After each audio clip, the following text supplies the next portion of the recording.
Mr. Marston, I've been hearing about your plans. Have you, Miss McFarland? Yes, from Lee Johnson, to settle here and build a life for yourself. I'm afraid those aren't my plans. See, I already have a life. Well, I had one, and I'm trying to reclaim it. Or maybe what you could say is that I had two, and I'm trying to end one of them so the other can survive. You do so love to talk in riddles, Mr. Marston.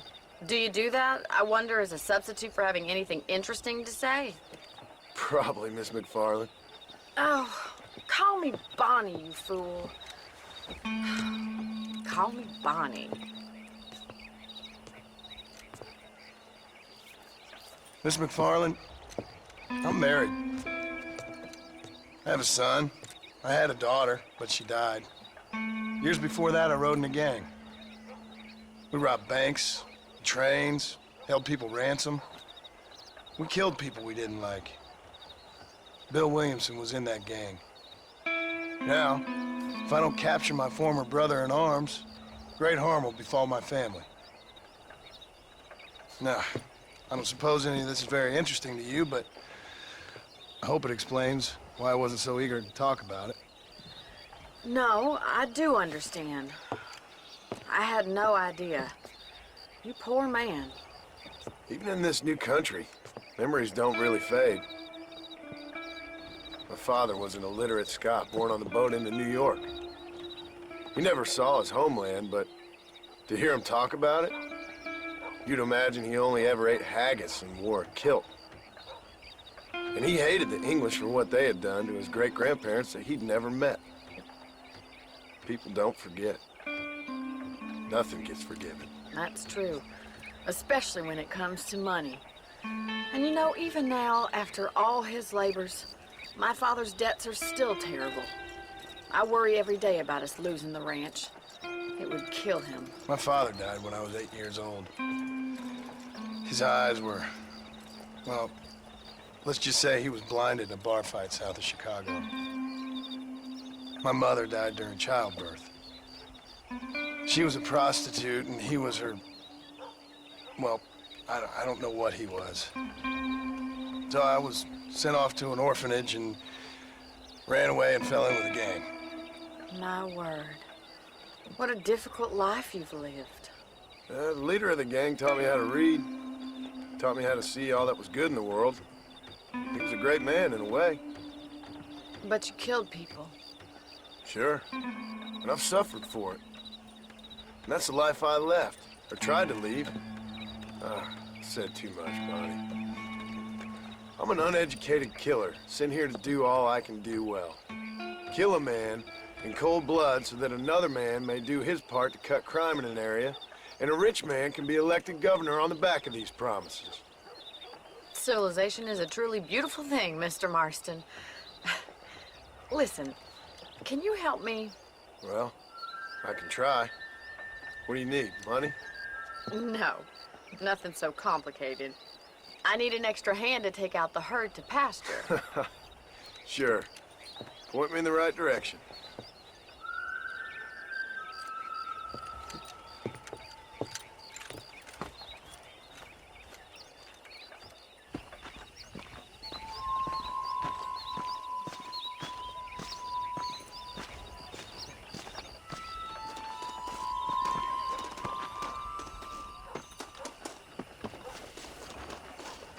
Right. Are you ready to learn how to herd some cows? Come! Thank you for telling me all that back there. It must have been hard for you. I hope you understand now why I've been playing my cards somewhat close to my chest. I didn't know you had a wife and child. Then again, I don't think I ever asked. They're lucky to have a man like you. I ain't so sure about that, but thank you. How are you, Miss McFarland?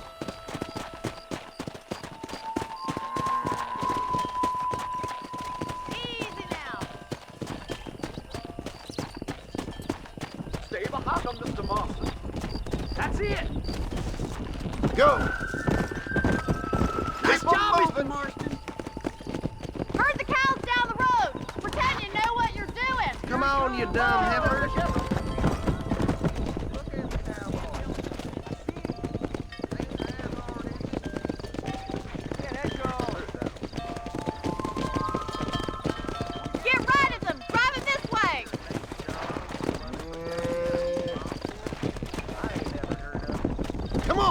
Come on.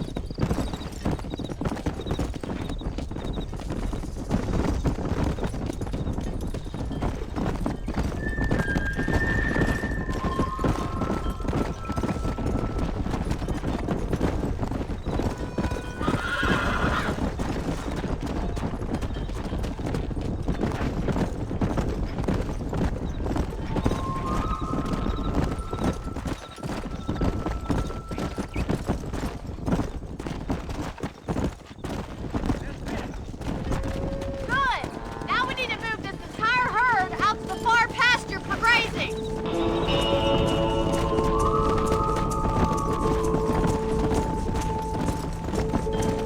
Yeah. Sweep back and forth behind them. Keep them nice and tight.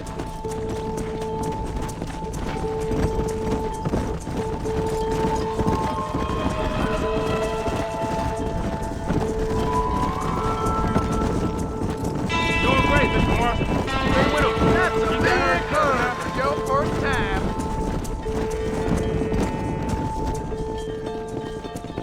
Let's hit it.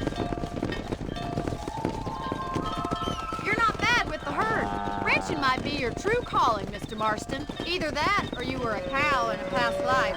Thank you, Miss McFarland. I'll see you later. I have work to do back at the ranch.